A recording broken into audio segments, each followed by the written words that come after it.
congratulations on the film. You know, it sort of hits the spot when it comes to the fear factor. Thank you. Thank you very much. And I feel like, you know, not to diminish in any way your achievement, but this place is immediately quite intimidating. You know, it sort of taps into your primal fears of being lost underground in the dark, trapped.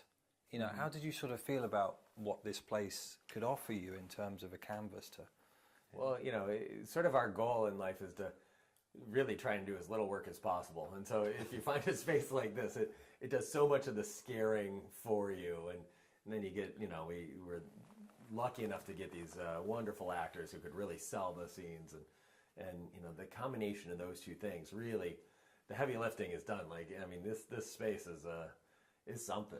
Yeah, it's just begging for a movie to be made here. And, you know, we in general like to go all practical whenever we can and not do, you know, build as little as possible, as little visual effects as possible. And I think this space is just one of the best practical locations you could possibly find. So, like John said, it did a lot of the work for us.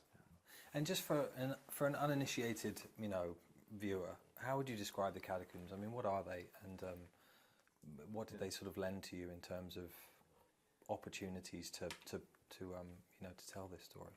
Well, the catacombs are 200 miles of like a labyrinth of corridors that were originally quarries, and then in the 1700s there was too many corpses in the cemeteries, and the city was starting to smell from them, and so they took 6 million bodies and put them down in these quarries.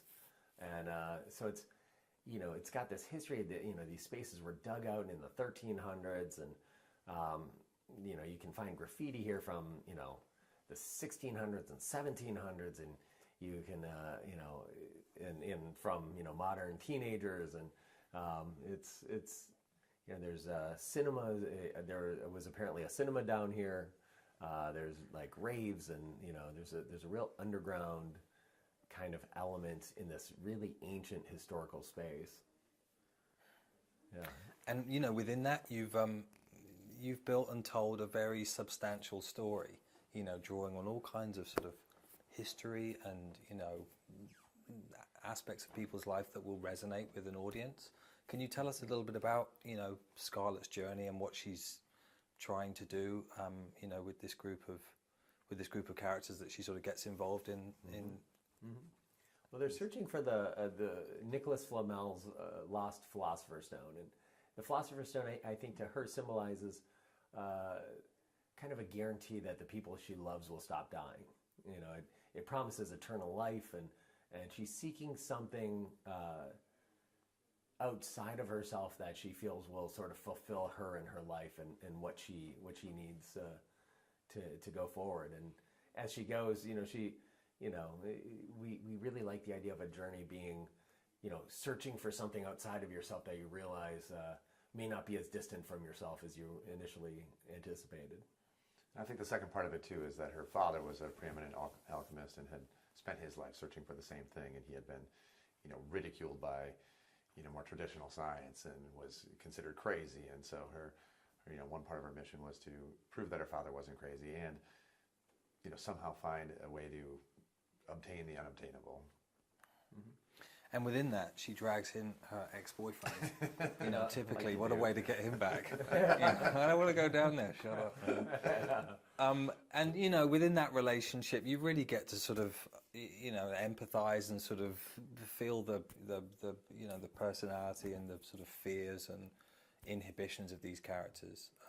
And I feel like that was made all possible by, you know, Perdita and Ben. They deliver great, like really sort of authentic, sort of nerve-shredding performances. Well, thank you. They really did. I mean, we really tried to, you know, go through the script with them and let them bring stuff to it. I mean, they're both very smart actors, and you know, we love casting really smart actors because they really can bring so much to a role, and they both had great ideas and great insights, and they would bring depth to these characters that no other actor could have brought, you know, the specifics they brought to these, and they were delightful to work with too.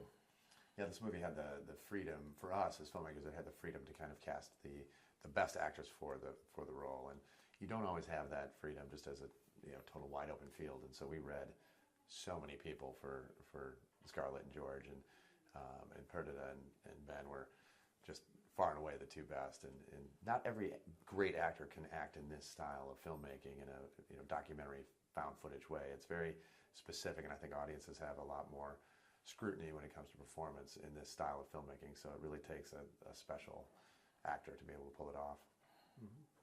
And talking to these guys today, I know that it was an operation to just sort of set the junket up for this one day, and to shoot a feature film down here must have been that times 5 weeks every day. Was it grueling? Was it a sort of a draining experience making this film? It was. I mean, it was. Really, it was exciting. It was such a challenge. There's a point at which it goes from like draining or nerve-wracking to like, well, let's barrel through this. And it's almost like we had a small army of people for every take. The monitors, you couldn't run lines to monitors. So for us to watch the scene as the camera was seeing it, we had to have a little monitor and run behind the actors in the dark, because we couldn't have headlamps on because or we'd show up in the back of the scene. So we'd be running behind them with an arm up like this, just in case the ceiling was too low and hit us here. And so we were, we'd have like a half a dozen people like running with them everywhere and ducking and hitting the floor when the camera turned around. And we had never planned when the camera would turn around, so we all just sort of had to be on our toes. It was a real full body kind of adventure. I think the shooting of the film was, like John said, it was challenging but really also fun and exciting. It was kind of like commando directing in some ways, but producerially, the preparing for the film was very challenging in that there were so many scenes where we're just, after location scouting, we're just like, how the hell are we going to do this? Getting a piano down here or a car into these spaces. It was tricky. But we didn't want to build. We wanted to shoot in the real thing. You just kind of go one problem at a time down the list, and there's always a solution. It's fun when filmmaking, you realize there truly is always a solution. Sometimes it's harder to find than others.